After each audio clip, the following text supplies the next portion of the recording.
part of like reacting differently to different situations is getting yourself off autopilot, traveling, go to a new city. If you walk the same route to work for 5 years, like just change it. Hey, welcome to Unleashed, the show that explores how to thrive as an independent professional. I'm your host, Will Bachman. Unleashed is produced by Umbrex, the first global community connecting top-tier independent management consultants with one another. We just heard from today's guest, Bob Glazer, who has an amazing set of activities underway. He's the author of Friday Forward, a weekly email that goes out to 100,000 subscribers. That started as a weekly inspiration email to his team. They forwarded it to friends, and boom. Bob is also the founder and CEO of Acceleration Partners, an award-winning global affiliate marketing agency. And on this episode, Bob explains what an affiliate marketing agency does. Bob was selected by Marshall Goldsmith as one of the 100 coaches that Marshall is mentoring, an incredible honor to be part of that select group. And he's the author of Elevate, Push Beyond Your Limits and Unlock Success in Yourself and Others, which we discuss on this episode. You can find links to his podcast, his books, his columns, and sign up for Friday Forward on his website, robertglazer.com, and that link is in the show notes. Hello, Bob. Welcome to the show. Thanks, Will. Glad to be here. Bob, I love your new book, Elevate, that talks about building capacity, spiritual capacity, intellectual capacity, physical capacity, and emotional capacity. Tell me a little bit about what led you to write this book. Yeah, I actually didn't intend to write this book. The story of this book started with sort of my personal leadership development. I had gone through a pretty intensive leadership training program. I had spent some time working on my values. I had improved my morning routine, and one of the core tenets of morning routine was sort of read positive stuff. And some of the books that were given to us, I'd categorize under the sort of rainbows and unicorn area. And while I wanted to read something like positive in the morning and that like got me going, like that didn't do it for me. So maybe a couple weeks later, a month, I decided to start writing a note to my team on Fridays, and I pulled together some quotes or stories I had, and it would be about kind of improvement or a great story or something that pushed them a little bit. And I didn't think anyone was paying attention to them or reading them, but then I started getting notes back from people saying, you know what, I did this, or I really like this, or my husband shared it with his company. I sent it along to him. I was at a conference with some other CEOs, and I was sharing sort of from a best practice thing that I had gotten great feedback about sending this email to my team. So a bunch of them said, all right, well, send us an example. And I did. And one person kind of created his own, and like good entrepreneurs, the other three said, this is great. We'll just forward this to our team every week. So at that time I realized there might be some external value outside of our organization. So I moved from a BCC to a newsletter system. I created a little website that had all the old ones on it because they were only in my sent email, and I threw a couple hundred friends and family on it and colleagues, and I'd all thought they'd say, what the hell is this? And, unsubscribe. But same thing happened. I got great reactions. People said they were forwarding it. And, a couple years later, I had 100,000 people in 60 countries now signed up for this weekly Friday Forward. And a lot of the people receiving it, were kind of in the out years. And so I decided I'd write a compilation book of some of the best and most impactful posts. And I set out to do that. And I talked to some agents, and they all said, hey, people don't like compilation books. And I heard that 2 or 3 times. Really love the writing. Clearly you have an audience, but, people don't like compilations. And then I met an agent who said, yeah, same thing. But he said, I think there's a story here. And so I took the compilation book I've read and I sort of stepped back. And at this point, our business had kind of doubled or tripled over a few years since I had started this email, and my life had gotten a lot better. We really, a lot of the way we were growing as a company was investing in our people holistically. I was also meeting a lot of other kind of world-class performers and high performers and seeing what they did well. And it sort of all realized that it was all the same thing when I dug in, that what we were doing was building capacity in our team through very specific ways. I was sort of following this blueprint. It was the same blueprint that I had seen in a lot of other high performers that I had been associating with.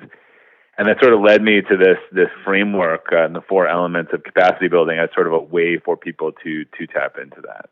One area that I liked in the intellectual capacity section is you talk about setting goals, and you lay out talking about 1 year, 3 year, 5 year, 10-year goals, which I love. And then you got one which I haven't seen in a lot of other books around setting some annual family goals. Talk about that a little bit. Yeah, I mean the spectrum of goal setting that the most, I would say, complete performers I know. I mean, there's some high performers, right, who are great at business, but don't talk to their family or kids, and things that I would not be my definition of success. But the people I know, the sort of Renaissance men and women I know, tend to set goals across 4 quadrants. So personal, family, business, and community. And it's also just to make sure that they're pretty balanced in that area. So that's sort of the rubric that I use. And I have a whole category of my goals that are family oriented, and I carry that same process through, what do I want for myself and my kids and my family and my wife and I in, 5 or 10 years. And then that impacts the decisions that, we make today. So, I just recently did that. One of my goals is to either climb with one or more of the kids Kilimanjaro in the next 5 years. And so then that's just not going to happen. There's some specific things that we need to do to make that done, but it's on my radar. There's a bunch of reasons that tie into my core values of why that would be meaningful for me and for them and for our family. And, there'll be some goals sprinkled around, probably, climbing some other smaller mountains in the next couple of years to try to warm up for that. So it's really an alignment. Let me step back for one second. I think it'd be helpful just to define the 4 elements, maybe, and then we jump into let's get into that. Everyone. That'd be good. Yeah. So spiritual capacity is not religious. I always like to caveat. It's about understanding who you are, what you want most, and the standards you want to live by. It's really being able to articulate your core values, ideally, and then for some people, kind of their core purpose and why. So it's the direction you want to go in, and I think these are in a logical order because that comes first. I think there are a lot of people we might call successful out there who are doing things really well, probably with intellectual, physical, and emotional, that don't actually make them happy or fulfilled. So an intellectual sort of starts to get to how do you get that? How do you upgrade your processor? It's about, your ability to learn, think, and plan, execute with discipline, things like being proactive, setting your long-term goals, which align to what you want most, establishing your routine, habits, and accountability. So I think people are most invested in their intellectual capacity when there's something that they really want and they want to go after it. And the more they know that. So then physical is your health, well-being, physical performance. I mean, there's no greater thing that I think can act as an accelerant or a drag on our ability to build our capacity than our health. We're all running our fight or flight mechanism kind of all day long, well more than it was biologically designed to do. And we're not sleeping and we're overworking, and then that carries into everything we do. And then the last one's emotional, and emotional is really, to me, is external. So how do you react to challenging situations outside of you? What is your emotional mindset, and what do your relationships and the quality of your relationships look like? Because all of those things will either, I use an analogy in the book around a sports car, where spiritual, intellectual, and physical are sort of designing the car, building it, testing it. Like emotional is like putting it on the road with other drivers at 200 miles an hour. And at that point, it could either really overperform or underperform its specs. And I think these are very inextricably intertwined, these 4 things. Like if they're all improving, you're really going to see massive increase in what you're able to accomplish in your life. One gets really out of whack, it's going to affect the other areas. One that I liked on, in your book on emotional is getting yourself out of the rut that we so often can fall into by intentionally saying, okay, how am I going to change my daily routine to maybe walk a different path to work or just try new things? Talk about that a little bit. Yeah, I mean, that's just really part of like reacting differently to different situations is getting yourself off autopilot, traveling, go to a new city. If you walk the same route to work for 5 years, like just change it, do something different, put yourself in unexpected situations. I think I give the example in the book. People know about Tony Robbins like jumping into this ice cold bath. First thing, like just shocks the hell out of the system. Well, I think part of the reason he does that is because like once you do that, like other things don't seem so difficult. So I think the more that I've seen that people get carved into a path, it becomes a rut, and then anything outside of that becomes a disturbance that they're not able to deal with. Versus people that have high emotional capacity, don't expect everything to work out. They don't expect it to go right. They just adjust. They move on. And you know, two people can have the same experience for the same 5 minutes, and for one, they never think about it after that. An interaction, the other, it ruins their entire day and brings them down. Right? That to me is the exact difference of example of a differential in emotional capacity. Yeah, and you know, even just working in a different spot. So you know, to take a flight to a different city and rent a hotel room and work there, or work on the train, and getting yourself out of the ordinary and planning for that. I've had my best business ideas in other countries or other situations where fundamentally the assumption or challenge, like in Australia, they're offended by tipping. Like it just got me really thinking about all kinds of aspects of tipping and business models and, you know, just perception. And I've noticed that, again, people who live in a bubble where everything is the same every day, I think you're seeing this now in society, like they can't react to any changes in their environment.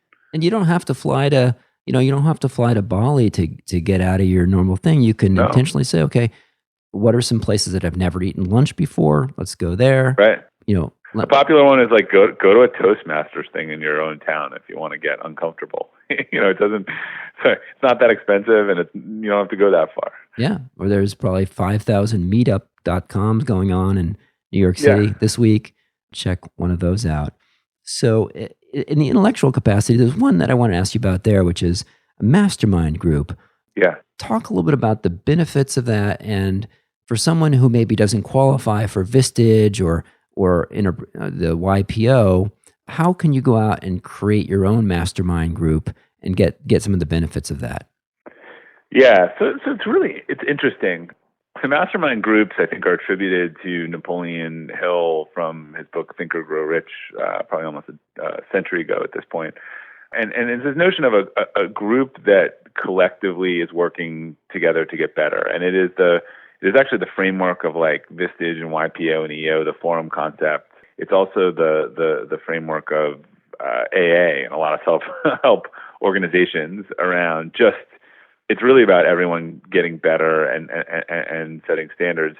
I think with the internet and Meetup, there are all kinds of groups in this area. One thing, there are a lot of people out there in YPO. A lot of these places offer spousal ones. Like my wife joined a EO spousal forum and has had that same thing. I think there are tons of opportunities with technology and Meetup to find these groups or set them up these days, or find one that operates in this. It's just not an advice-giving group. It's a group that sort of, it listens, pushes each other, is trying to push individuals and the groups forward together.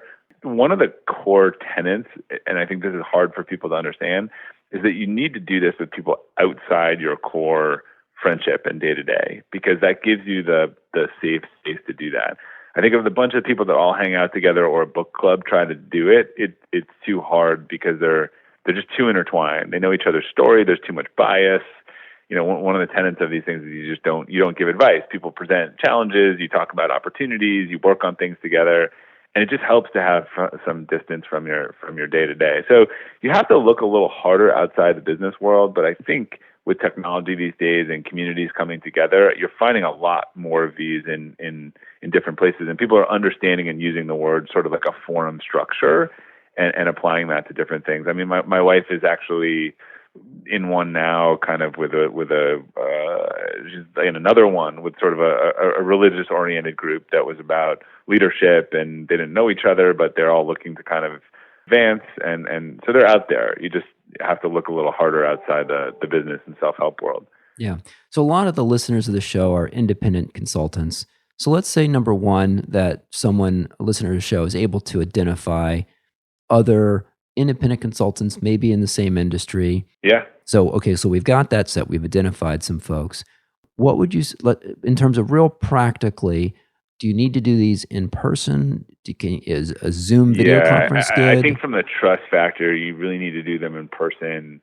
And what you do is you go around the group, you give updates, you talk about your challenges, and then different people present. And again, I guess it's probably very similar. And when someone presents about a challenge or an opportunity, other people share their experiences based on the presentation. They do not give advice. And then you might, do a retreat. So you can imagine a whole bunch of, and a friend of mine was in this, they got a whole bunch of law firms in the same sort of industry together, and they met, and it was about growing all their business together and opportunities. But you need a fair amount of confidence, and I think that we do updates on Zoom on ours before we meet, but this is face-to-face, sit-down, human interaction type stuff. Yeah. So what's the frequency, and what would the duration be? What's the agenda? Like, what would let's say, how many people is the ideal? 8 to 10 is ideal because groups tend to fall apart below 6. So you want to sort of maintain a safety level. Uh-huh. If you're talking about people that are really busy in travel and business, like 8 or less is probably ideal. And then they're not local, because when you start trying to calendar, it becomes very difficult. But yes, I think 8 is the ideal number. And you probably have a couple hours, and people can look this up. I don't want to get too tactical. I think how YPO and EO and Vistage do this is pretty public, but there's typically like maybe a best practices section or outside speaker. There's an update where people go on what's going on. The update helps flag anything that should be kind of presented that meeting. And then there's typically prepared or unprepared presentations based on something important that someone needs help on that's going on in their business or life. And so everyone rotates. So if you're in a group and it's monthly or it's longer and it's quarterly, like I think the expectation is everyone would cycle through presentations. Kind of some would jump up, but everyone is. And one of the benefits of not giving advice in these things is that there is value in the takeaway. So let's say that just make a personal issue of I don't know, mother-in-law declared they're coming to live for the summer, something like that, or let's say, or maybe it's easier business. Like a key person is looking to leave the firm and start a competitor, and this is in a business forum. Well, when the person presented this situation, people ask questions. They then don't go around and say, "Here's what you should do." What they can say is, we had this happen, and here's what we did. I had this happen, here's what I did. We never had this happen, but it's an experience. And that way, everyone is getting value in case studies and best practices, and it's not a competition for advice. I think one of the things I've learned is to bring that phrase outside of forum, which is in my experience, when talking about something to someone, rather than saying, here's what you should do. Let's talk a little bit about your own kind of production function. So you've got your Friday forward email that you send. You're an in-demand speaker. You're running a successful business on affiliate marketing. You're writing, and you're also writing columns for Forbes, Inc., Entrepreneur, Thrive Global.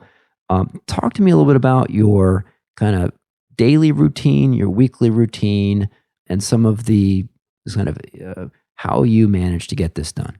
Yeah, so I'm really living the principles that I've espoused in the book, which is a constant realignment, synchronization to what's most important to me, surrounding myself with those people, those activities within my business, getting out of the activities in my business that I don't want to be doing or I'm not the right person to do, and doing the things that I'm good at and bring me energy and that are very aligned to my core values. So while all those things might not be so obvious, they're very tied to my purpose and mission, which is to share ideas that help people and companies grow. So I spend a lot of time trying to figure out a better way to do things within our organization, help build our leaders, set the strategy, really help. I enjoy watching people improve and build their capacity. And then when something works, or I think we found something in our company that really is beneficial to other organizations, it's kind of like open source software. I mean, that's where my writing and a lot of it comes in there. Like, I want to kind of share that idea or frame it for other people so that they can use it, because, it gives me joy to see that out in the world and making a difference for businesses. So all those activities are really aligned around my core values and those principles. And, what I do inside the company, I do outside the company is almost the same. And what I've stopped doing inside the company and trying to stop do outside the company is also the same. So walk me through your morning routine, and then I'd love to kind of have you walk me through a typical day. Yeah, so I used to be like a breakfast meeting person, and then I actually came to this discovery myself before I read Dan Pink's book, When, The Science of Timing, but it really cemented it for me, which is I'm cognitively best in the morning, like reading and writing. So I typically spend the first hour of my day on a morning routine that's outlined in the book based on sort of the Miracle Morning. I have a tool I've built called the Whole Life Dashboard, which is available in the book or just for free at robertglazer.com on the Friday Forward site. And what I do is I recalibrate every day. I kind of spend a few minutes. I look down the core values. I look down at sort of the goals. I have some images on there, some visualization. I look down at like quarterly what I said I want to do. I think about what I have to do that day. I spend about half an hour reading, writing, and planning in the morning, and maybe some exercise before I turn on the TV, turn on the email stream, anything kind of coming at me. So that constant recalibration, I think one of the biggest differences with people who achieve and not is everyone has the same hours. So I think a lot of people are lying to themselves about not having the time. I just don't think they have an honest accounting of their time. And they do the things that are easiest each day, not make down payments on the things that are maybe important but not urgent. So that recalibration process each day has me looking at that yearly goal, at that quarterly goal, picking the 3 things in the morning that I want to get done for the day, ideally before noon, so that if I start meetings and stuff in the afternoon and my day goes to hell, then I still have gotten the 3 most important things done. And then after 90 days, in a quarter, I mean, they're not all work days, but so I've gotten 200 and let's call it 50, specific things done towards that quarterly objective, which is a down payment on my annual objective. And so while someone's saying like, I don't have the time to write a book while they're on Facebook a half an hour every day looking at what other people are eating for food, I've said that book is important. I've written 30 minutes a day, and I have 22,000 words at the end of the quarter, and I have a draft of my book. So that it isn't like each day adds up, and so I try to be as conscious as I can to recalibrate every morning and make sure that like I do the best job I can with that day, and there's a compounding effect on that. Let's talk a little about your business. I don't know a lot about affiliate marketing. Could you talk a little bit about just kind of explain what that is? Yeah. And nor do most people. So that puts you in the majority, not the minority. Yeah, and I did some research about it, but I'd love to have you fill me in. Yeah. So affiliate marketing, or increasingly it's being called partner marketing, it's a simple concept. It's about 20% of e-commerce spend. And rather than buying an ad on Facebook or buying a click on Google or buying something else and hope it works, you enter into, as a brand, like a digital partnership with any sort of publisher or someone who controls content on the internet. And they agree to the terms, and when they send something to your website, it is all tracked. And then they are paid a commission on an outcome basis, whether that's a sale or a lead or otherwise. And so it's like a large network of partners, business development partners, but who are operating on sort of a system that makes it more scalable in a standard program. Amazon is the easiest way to understand it. Amazon is one of the biggest affiliate programs in the world. If you've been on a product review site, if you've been on a mom blog, like people are linking to Amazon, they are an affiliate. It's very common for podcast hosts. Like if you were to list my 2 books in the description, you could sign up as an affiliate of Amazon. You could list those 2 books and say, read Robert's books. And if people click and buy through Amazon, you'll get a percentage of that sale. So we help build and cultivate those programs, like large global programs for enterprise brands. And we're sort of a big fish in a small pond. It's a niche for sure, but we're one of the biggest that does that for large brands. And talk to me a little bit about you may not be able to name the clients that you serve, but maybe you could give sort of sanitize an example and talk about what your firm does for them. Yeah, so we help recruit the partners. We manage those relationships. As opposed to like buying ads, which is sort of just a machine thing, you're managing maybe 100 or 1,000 partnerships with partners who want campaigns, maybe want a commission increase, want a discussion. So there's a lot of technology there, but it's also very partnership driven. So you would work with a brand that wants to increase their sales on, let's say, online, and then you would go like out a Target, and they, let's say it's Target as a client of ours. They have thousands of partners, mom bloggers, comparison sites, deal sites, loyalty sites, coupon sites. We work with we would manage that partnership and work with all of those partners on their behalf. So you'd help recruit the partners that are appropriate for Target. You'd help get them set up and so forth, and then manage them. And then they have ongoing needs. It's kind of like managing a distributor channel. And how do you see that business evolving? We're seeing a ton of growth because as more and more brands go direct, it's bringing more dollars to performance budgets where they used to do brand advertising and now they're not looking to do brand advertising. It might have been Gillette doing a banner ad years ago, and now they have a direct subscription service where they're competing with Dollar Shave Club. So now they want to spend their money on actually acquiring customers. So as more and more brands go direct to consumer, budgets are really shifting into this type of marketing. You're also doing public speaking. Tell me a little bit about that, about what kind of events you're speaking at, and maybe what you've learned through that. Yeah, so I speak sort of across two things. One is about our core business and performance partnerships and all of that, the industry stuff, and I've written a book on that. The other is more aligned to culture and building great organizations and trying to share some of the blueprint that we've been fortunate to win, over 25 Best Places to Work awards. I'd love to see all businesses become better places to work, and I think it's a real win-win to get higher performance while treating people well. So we've been, I'm asked to speak a lot and speak to company events or organizations or some trade groups around kind of building a world-class culture. Amazing. Bob, where can people go to find out more about you, more about your company? Yeah, so if they're interested in learning more about what we do, again, we work mostly with larger enterprise clients. They can go to accelerationpartners.com or just Google Acceleration Partners. And then all of my information is now consolidated at Robert Glazer, GLAZER.com. There they can sign up for Friday Forward, learn more about the Elevate book, listen to the Elevate podcast. It's all in one place. Fantastic. And we will include links to both. They're not affiliate links. We'll include links to both in the show. You should include affiliate links. It's a good opportunity. We could talk offline. You set me up as one of your partners. We'll include both those links in the show notes. Bob, it has been great having you on the show. I really enjoyed your book, Elevate, and it's a short, quick read. I know you designed it that way. Another thing I like about it was the resources in the book, and then you have QR codes where people can go and find out a lot more online. So kind of a 21st century book with that kind of expands online.